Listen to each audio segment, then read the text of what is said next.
Hello student, स्वागत है आपका हमारे यूट्यूब चैनल गुरुजी पर। और आज मैं आपके लिए एक और नई वीडियो लेकर आया हूँ। मैथ्स बेसिक सैम्पल पेपर हम सॉल्व कर रहे थे। लास्ट वीडियो में क्वेश्चन नंबर 25 तक स्टूडेंट्स मैंने सॉल्व कर दिया था। आज हम बात करेंगे क्वेश्चन नंबर 26 से। और वीडियो स्टार्ट करने से पहले अगर आप हमारे चैनल पर न्यू है तो प्लीज इसको सब्सक्राइब कीजिए और बेल आइकन को दबाना ना भूलें, ताकि आपको लेटेस्ट नोटिफिकेशन मिलती रहे। तो चलिए स्टार्ट करते हैं। क्वेश्चन नंबर 26 में स्टूडेंट्स दे रखा है sine theta is equal to A upon B, हमको प्रोवाइडेड है। तो यहाँ पर क्वेश्चन नंबर डाल देता हूँ मैं। ये क्वेश्चन नंबर है हमारे पास 26 और यहाँ हमको दे रखा है sine theta is equal to A upon B.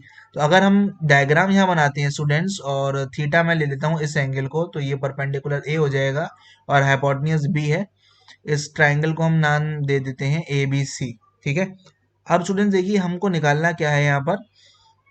यहाँ हमें टेन थीटा की वैल्यू निकालना है। तो टेन थीटा का फॉर्मूला स्टूडेंट्स आपको पता है। टेन थीटा का फॉर्मूला परपेंडिकुलर अपॉन बेस होता है, लेकिन यहाँ पर बेस अननोन है। ये वाली साइड हमको निकालनी है। तो पाइथागोरस थ्योरम अगर हम लगाते हैं तो बी सी का स्क्वायर किसके इक्वल आ जाएगा, ये आ जाएगा ए सी का स्क्वायर माइनस ए बी का स्क्वायर। ठीक है। क्योंकि ये हाइपोटेन्यूज है तो यहाँ माइनस करना पड़ेगा हमको। तो बी सी का square equal to A C का स्क्वायर हमको हो जाएगा B square minus A square. तो बी सी की वैल्यू स्टूडेंट्स निकल कर आएगी square root of B square minus A square. तो ये तो हमें मिल गया बी सी साइड। ठीक है। तो under root A square minus B square आ गया। अब हमें टेन थीटा निकालना है, यही निकाल देते हैं स्टूडेंट्स। तो tan theta is equal to perpendicular ये हो जाएगा, बेस हमारी ये हो जाएगी, तो ए अपॉन अंडर रूट में हम क्या लिख सकते हैं, B square minus A square. Clear है बात। तो ये हमारा आंसर निकल कर आया। अब ऑप्शन चेक कर लेते हैं कौन सा वाला ऑप्शन इससे मैच हो रहा है। ए सॉरी, एक बार चेक कर लेते हैं क्या था हमारा आंसर। हमारा आंसर आया था A upon under root A square minus B square. A upon under root A square minus B square, sorry B square minus A square था हमारा answer. Yes, B square minus A square है। तो ये आ रहा है हमारा option number है स्टूडेंट्स डी वाला। ठीक है। ये हमारा आंसर हो गया। बढ़ते हैं नेक्स्ट क्वेश्चन की तरफ। नेक्स्ट क्वेश्चन देख लिए, हमें क्या दे रखा है, एक्स की वैल्यू दे रखी है टू साइन स्क्वायर थीटा और वाई की वैल्यू दे रखी है two cos square theta plus one. तो हमें एक्स प्लस वाई की वैल्यू निकालनी है स्टूडेंट्स यहाँ पर। चलिए, ये तो बहुत सिंपल सा क्वेश्चन है। तो क्वेश्चन नंबर 27 की ओर बढ़ते हैं। क्वेश्चन नंबर 27 हमको यहाँ क्वेश्चन नंबर 27 में प्रोवाइडेड है एक्स की वैल्यू। एक्स दे रखा है students equal to two sine square theta. तो यहाँ पर x की प्लेस पर मैं लिख देता हूँ टू साइन स्क्वायर थीटा, और y की वैल्यू हमको प्रोवाइडेड है यहाँ पर two cos square theta plus one. तो ये आ जाएगा two cos square theta plus one.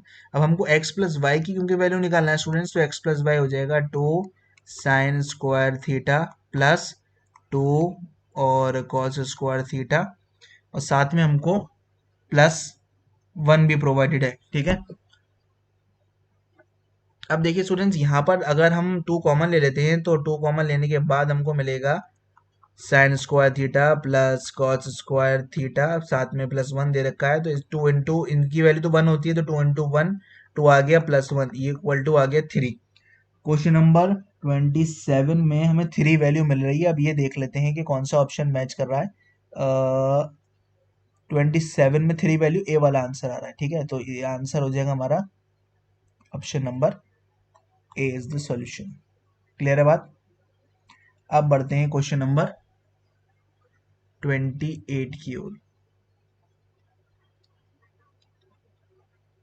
अब देखिए स्टूडेंट्स, क्वेश्चन नंबर 28 चेक कर लेते हैं हमको क्या प्रोवाइडेड है। क्वेश्चन नंबर 28 में दे रखा है if the difference between the circumference and the radius of a circle is 37 centimetre और पाई की वैल्यू 22.7 दे रखी है। यानी कि सर्कमफरेंस और रेडियस का डिफरेंस प्रोवाइडेड है हमें यहाँ पर, यानी कि सर्कमफ्रेंस माइनस रेडियस ये इक्वल टू दे रखा है हमको 37 के। ठीक है। Circumference minus radius is equal to 37 दे रखा है, और पाई की वैल्यू हमको दे रखी है, पाई इक्वल टू दे रखा है 22/7। ठीक है। और स्टूडेंट्स हमको सर्कमफ्रेंस निकालना है इन सेंटीमीटर। ठीक है। तो यहाँ पर एक बार हम फॉर्मूला लिख लेते हैं स्टूडेंट्स। सर्कमफ्रेंस का फॉर्मूला होता है टू पाई आर होता है ना, टू पाई आर है, तो इसकी प्लेस पर हम टू पाई आर रख देते हैं। और एक्चुअली में हमसे रेडियस पूछा है कि सरकमफ्रेंस पूछा, जो चीज़ पूछी है उसको हम चेंज कर देंगे। तो हमें सरकमफ्रेंस ही निकालना है सर्किल का। एक काम करते हैं यहाँ हम ये काम करते हैं कि रेडियस को सरकमफ्रेंस की टर्म्स में निकालते हैं अगर, तो रेडियस इक्वल टू आ रहा है सी अपॉन टू पाई। क्योंकि हमें सीधा सीधा सी निकालना है तो हम इसी को रख देते हैं यहाँ पर। तो ये हो जाएगा सी माइनस सी अपॉन टू पाई, क्योंकि आर की वैल्यू हमारी सी अपॉन टू पाई आ रही है, इक्वल टू 37 के आ जाएगा। अब स्टूडेंट्स यहाँ पर अगर हम एलसीएम लेते हैं तो एलसीएम लेने के बाद जो वैल्यू निकल कर आ रही है हमारी, वो आएगी टू पाई। तो ये आ गया two pi c minus c equal to 37। अब देखिए स्टूडेंट्स यहाँ पर ज़रा सा चेंज करना पड़ेगा, इन दोनों में कॉमन जो वैल्यू आ रही है वो सी कॉमन आ रहा है। तो ये बचेगा two pi minus one equal to 37 into two pi, multiply में चला जाएगा। अब हमें वैल्यू यहाँ पर आर की चाहिए, आर की चाहिए वैल्यू और सी की भी चाहिए। वैसे तो हमें वैल्यू सी की अगर हम वैल्यू निकालते हैं तो चलिए ही सीधा सीधा हम सी ही निकालेंगे। तो ये आ जाएगा 37 into two pi upon two pi minus one. Pi की वैल्यू हमको प्रोवाइडेड है 22/7, तो 37 इंटू 22/7, नीचे बचेगा 2 इंटू 22/7 माइनस वन। तो ये आ गया हमारे पास 37 इंटू 2 इंटू 22/7 डिवाइडेड बाई, इसका एलसीएम लेंगे तो 22 इंटू 2 44 माइनस 7/7 बचेगा। तो ये इक्वल आ जाएगा 37 इंटू 44 अपॉन 7 से 7 यहाँ हो जाएगा कैंसिल। तो 44 में से जब हम 7 माइनस करेंगे तो ये हमें 37 दे देगा। तो अब 37 से 37 हो गया कैंसिल, तो सी की वैल्यू आ गई 44। यानी कि जो हमारा सरकमफ्रेंस निकल कर आ रहा है स्टूडेंट्स, वो आ रहा है इक्वल टू 44 के। चेक कर लेते हैं कोई ऑप्शन है 44, यस, ऑप्शन नंबर बी है। तो 28 का आंसर हो जाएगा हमारा बी ऑप्शन। क्लियर है बात। अब बढ़ते हैं हम क्वेश्चन नंबर 29 की ओर। क्वेश्चन नंबर 29 देख लेते हैं स्टूडेंट्स, एक बार क्या दे रखा है, the least number that is divisible by all the numbers 1 to 10 both inclusive. तो हमको ये दे रखा है कि हमें एक ऐसा नंबर निकालना है जो सबसे डिविजिबल हो 1 से लेके 10 तक, और 1 और 10 को भी हमको इंक्लूड करना पड़ेगा। ठीक है, तो इसके लिए हमें प्राइम फैक्टराइजेशन निकालनी पड़ेगी स्टूडेंट्स। तो बढ़ते हैं फिर क्वेश्चन के सॉल्यूशन की तरफ। यहाँ पर देखिए स्टूडेंट्स, यहाँ हमको 1 दे रखा है, 1 इक्वल टू 1 इंटू 1 के लिख सकते हैं। 2 के प्राइम फैक्टराइजेशन क्या होते हैं, 1 इंटू 2। 3 के होंगे 1 इंटू 3। 4 का होगा 1 इंटू 2 इंटू 2। 1 लिख देते हैं, वैसे 1 से कोई यहाँ फर्क नहीं पड़ने वाला। 5 की वैल्यू होगी 1 इंटू 5, एक लाइन खींच के यहाँ लिख देता हूँ बाकी। 6 is equal to 2 into 3। 7 equal to 1 into 7। और यहाँ दूसरा नंबर हमें मिलेगा 8, ये हो जाएगा 2 इंटू 2 इंटू 2, 9। 3 इंटू 3 है, और 10 हो रहा है हमारा 2 इंटू 5। अब स्टूडेंट्स एलसीएम निकालने के लिए आपने जूनियर क्लासेस में भी पढ़ा होगा कि जो भी नंबर्स आते हैं सारे, उसमें सारे नंबर लिए जाएंगे लेकिन हाईएस्ट पावर के साथ लेते हैं। क्या मतलब है इसका, 1 तो लेंगे, 1 से तो कोई फर्क नहीं पड़ने वाला, लेकिन 2 हाईएस्ट नंबर ऑफ टाइम्स 3 बार आ रहा है 2। ठीक है, तो हम 3 बार वाला 2 ले लेंगे यहाँ पर। 3 की बात की जाए स्टूडेंट्स, तो 3 जो है वो हाईएस्ट नंबर ऑफ टाइम्स 2 बार आ रहा है। और नेक्स्ट है हमारा नंबर 5, तो एक ही बार है, और 7 भी एक बार है। मल्टीप्लाई कर लेते हैं इसको, देखिए स्टूडेंट्स क्या आएगा। 2 टू ज़ा 4, 4 टू ज़ा 8, 8 3 ज़ा 24, 24 3 ज़ा 72। 72 तो एक टर्म आ रही है, दूसरी टर्म आएगी 5 7 35। तो 72 की मल्टीप्लाई 35 से करते हैं हम। 5 2 10, 1 यहाँ आ गया, 5 7 35 प्लस 1 36, क्रॉस मारते हैं, 2 3 6, 3 7 आ जाएगा 21। तो यहाँ मिलेगा 0, 6 प्लस 6 2, 1 यहाँ पर आ गया, 3 प्लस 1 4 प्लस 1 5, 2520 मिल रहा है स्टूडेंट्स हमें। तो 2520 एलसीएम आ रहा है निकल कर, which is the common, which is divisible all the numbers. ठीक है, तो यहाँ पर देखते हैं 2520, यस, ऑप्शन नंबर हमारा है सी। ठीक है, तो इसका आंसर हो जाएगा सी पार्ट। क्लियर है बात? इसका सॉल्यूशन हमें मिल गया सी। चलें स्टूडेंट्स, अब बढ़ते हैं नेक्स्ट क्वेश्चन की ओर। तो नेक्स्ट क्वेश्चन में देख लेते हैं क्या दे रखा है। अब हम बात करेंगे क्वेश्चन नंबर 30 की। ठीक है, क्वेश्चन नंबर 30 पर जाना है हमें। क्वेश्चन नंबर 30 स्टूडेंट्स हमको दे रखा है the three bells ring at intervals of 4, 7 and 14 minutes. तो इतनी इतनी देर के बाद थ्री बेल्स रिंग कर रही हैं। All three bells rang at 6 AM when they will ring all together again. तो इन तरह के जो क्वेश्चन स्टूडेंट्स हमको प्रोवाइडेड होते हैं उसमें हमें एलसीएम निकालना पड़ता है। ठीक है, तो ये जो नंबर दे रखे हैं 4, 7 एंड 14 मिनट्स, इसका पहले हम निकालेंगे एलसीएम। तो ये है हमारा क्वेश्चन नंबर 30। ये हमको दे रखा है 4, 7 एंड दूसरी वैल्यू कितनी है 4, 7 एंड 14। ठीक है, इनका एलसीएम निकाल लेते हैं। तो 4 को लिख सकते हैं हम, एलसीएम तो स्टूडेंट सीधा सीधा निकाल लेंगे। 4, 7, 14 छोटे छोटे नंबर हैं ये। 7 4 ऐसे आ जाएगा। 7 1 जा, 7 2 जा, 2 से करेंगे स्टूडेंट्स तो 2 2 जा 1, यहाँ आ गया 2 1 जा 2 2 जा 4, 7 4 जा 28।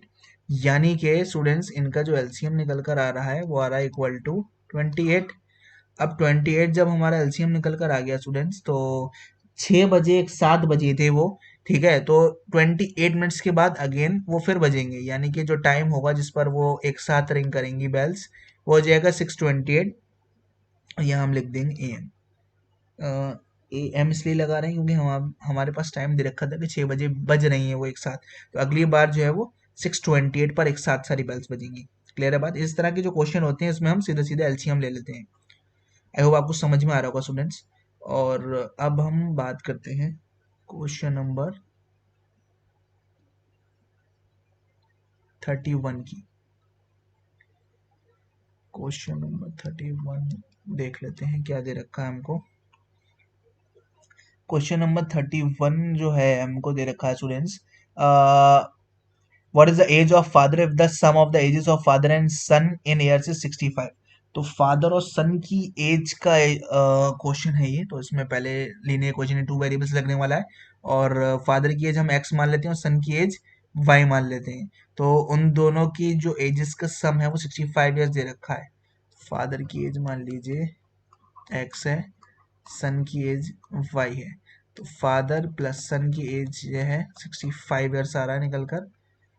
दूसरा क्या दे रखा है हमें, and twice the difference of their ages in years is 50। तो इनकी एजेस का जो डिफरेंस है उसका double, twice the difference between their ages is equal to how much, ये इक्वल टू दे रखा है हमको 50।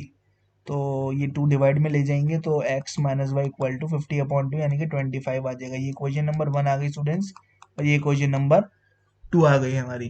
तो इसको एलिमिनेशन से सॉल्व कर लेते हैं। दोनों को ऐड कर लेते हैं स्टूडेंट्स। इक्वेशन नंबर 1 ये है हमारा 65, और इक्वेशन नंबर 2 जो हमको प्रोवाइडेड है स्टूडेंट्स उसमें दे रखा है हमको x minus y equal to 25।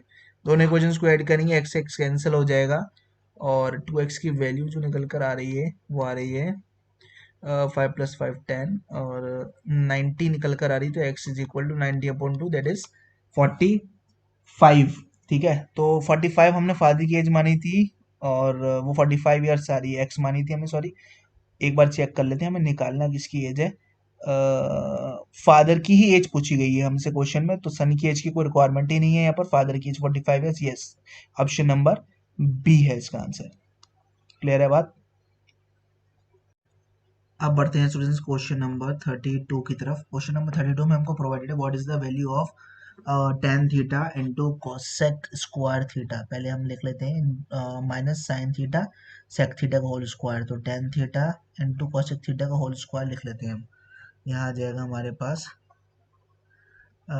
tan theta into cosec theta का होल स्क्वायर माइनस दूसरी जो वैल्यू हमको प्रोवाइडेड है वो दे रखी है sine theta into sec theta का होल स्क्वायर। तो यहाँ हम लिख देंगे sine theta into sec theta का होल स्क्वायर इक्वल टू, अब देख लेते हैं स्टूडेंट्स। सबसे पहले अगर टेन थीटा और कॉसेक थीटा का स्क्वायर निकालें तो ये हो जाएगा हमारे पास tan square theta into cosec square theta, ठीक है। और माइनस ये हो जाएगा हमारे पास sine square theta into sec square theta. दो वैल्यूज मिल रही हैं हमें। अब यहाँ पर देखिए स्टूडेंट्स, इसको हम थोड़ा सा चेंज कर लेते हैं। चेंज करने का इन द सेंस ये है कि इसको हम साइन और कॉस में अगर तोड़ लें तो टेन स्क्वायर थीटा को हम sign square theta upon cos square theta लिख सकते हैं। कॉसेक स्क्वायर थीटा को लिख सकते हैं one upon sine square theta, ठीक है।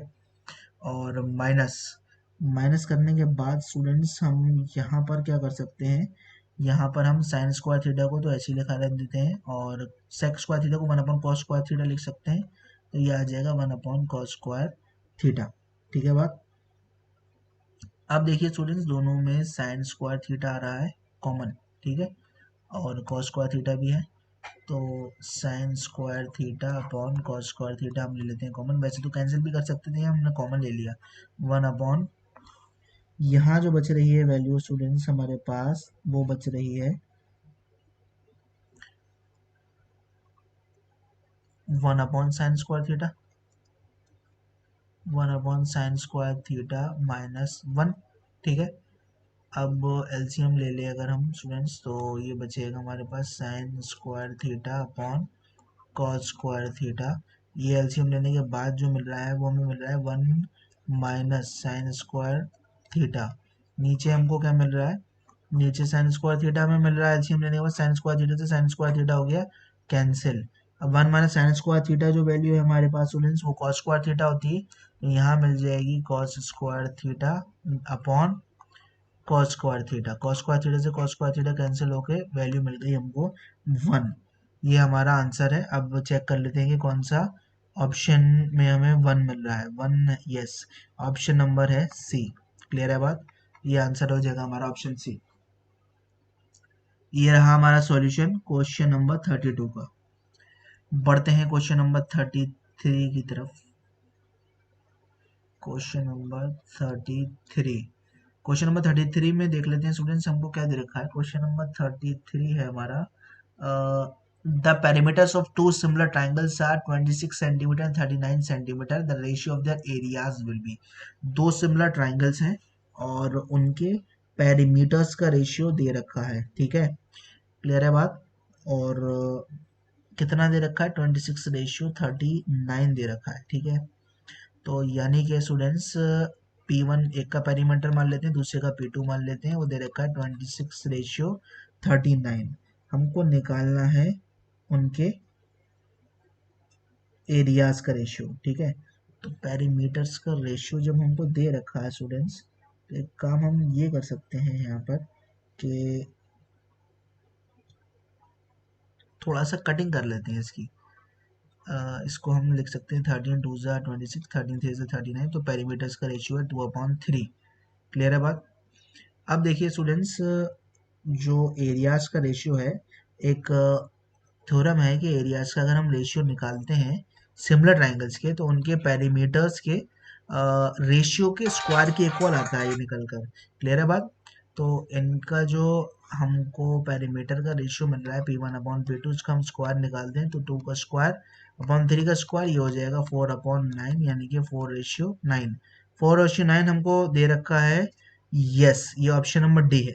तो इसका आंसर हो जाएगा डी पार्ट। क्लियर है।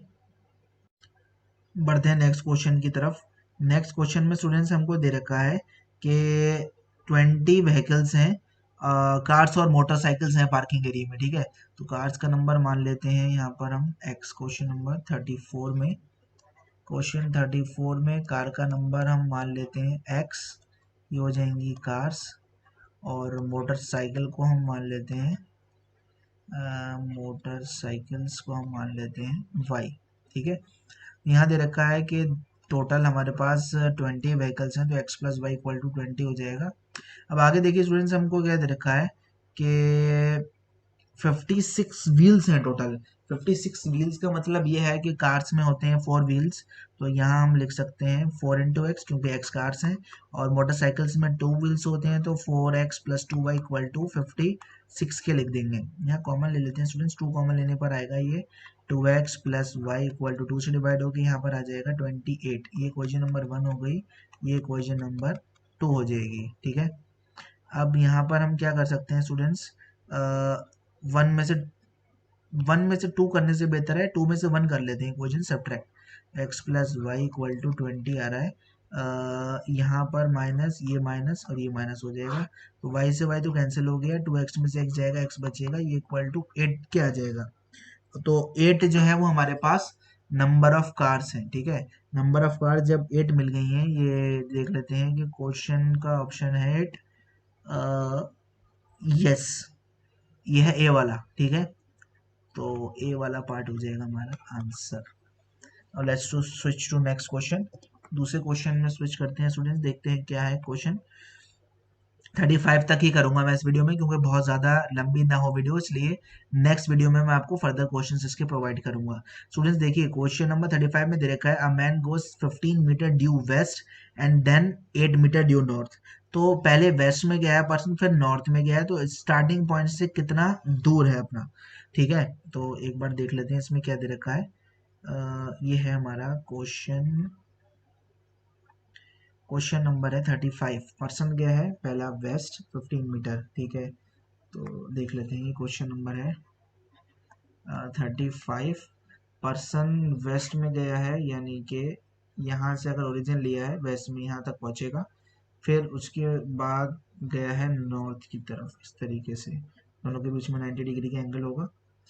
पर्सन जब वेस्ट में मूव कर रहा है, तो वेस्ट में उसने कितना मूव किया है, वेस्ट में गया है 15 मीटर। ठीक है, तो यहाँ पर हम लिख लेते हैं 15, इसकी वैल्यू 15 आ जाएगी, ये 15 आ गया। और उसके बाद स्टूडेंट्स हमको क्या दे रखा है, नॉर्थ की तरफ जो पर्सन ये मूव कर रहा है वो 15 metre, sorry 8 metre due north है, तो यहाँ पर नॉर्थ में जो वैल्यू आएगी वो आ जाएगी 8 मीटर। क्लियर है बात। अब हमें निकालनी है ये वाली वैल्यू, स्टार्टिंग पॉइंट तो ये है, फाइनल पोजीशन ये है, तो उनके बीच में डिस्टेंस कितना है इनिशियल और फाइनल पोजीशन के बीच में, तो ये हो जाएगा, ये होगा ए, ये बी हो जाएगा, ये सी हो जाएगा। तो ए सी का square is equal to A B का स्क्वायर प्लस बी सी का स्क्वायर। ठीक, तो ए सी स्क्वायर अननोन है हमारे पास, यही निकालना है। ए बी की वैल्यू 8 का स्क्वायर प्लस 15 का स्क्वायर, तो ये हो जाएगा हमारे पास ए सी का स्क्वायर इज इक्वल टू 64 प्लस 15 का स्क्वायर 225 होता है, तो उसको ऐड करेंगे तो ए सी का स्क्वायर इज इक्वल टू 289 आ जाएगा, और ए सी की वैल्यू स्क्वायर रूट ऑफ 289, यानी कि ये हो जाएगी इक्वल टू 17। ठीक है, 17 मीटर, यानी कि जो इनिशियल पोजीशन है उससे 17 मीटर की डिस्टेंस पर वो पहुंच चुका है। देख लेते हैं स्टूडेंट, 17 मीटर इनिशियल और फाइनल पोजीशन के बीच में आ रहा है डिस्टेंस, और ये ऑप्शन है हमारा यस, ऑप्शन नंबर सी।